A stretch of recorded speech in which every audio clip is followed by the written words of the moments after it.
In today's video, I'm going to teach you how to create a quiz in Teachable. Quizzes are a simple way to check understanding, reinforce key ideas, and keep learners engaged. Let's walk through exactly how to add one to your course in a clear, no-stress workflow.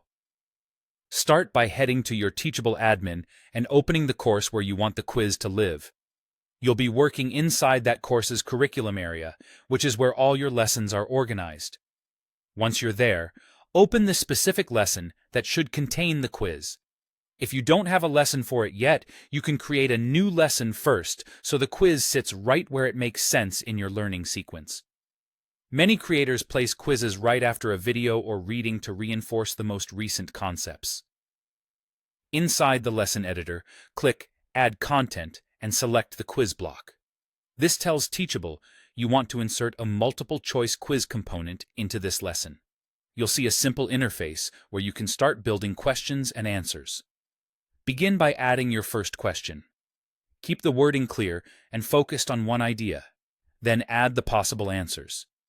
Aim for concise options and make your distractors believable, but not misleading. 2 to 5 answer choices usually keep things readable without overwhelming learners. If a question feels long, consider tightening the phrasing so students spend time thinking, not deciphering.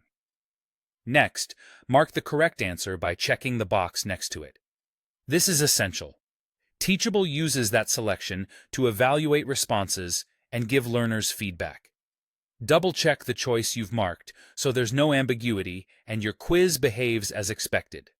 To expand your quiz, click New Question and repeat the process for each additional question you want to include. Keep a consistent style and difficulty level and vary the topics in line with what you've just taught in the lesson. A short set of well-written questions usually outperforms a long quiz that repeats itself. When you're satisfied, click Save Quiz. Saving locks in your work so you don't lose any of your questions or answers if you navigate away. It's a good habit to save periodically as you go, especially after adding several questions. That's it. Your quiz now lives inside the lesson you chose, ready for learners to complete as they progress through the course. By placing it thoughtfully and writing clear questions with a single correct answer selected, you'll create an efficient checkpoint that helps your students learn and helps you see where they might need more support.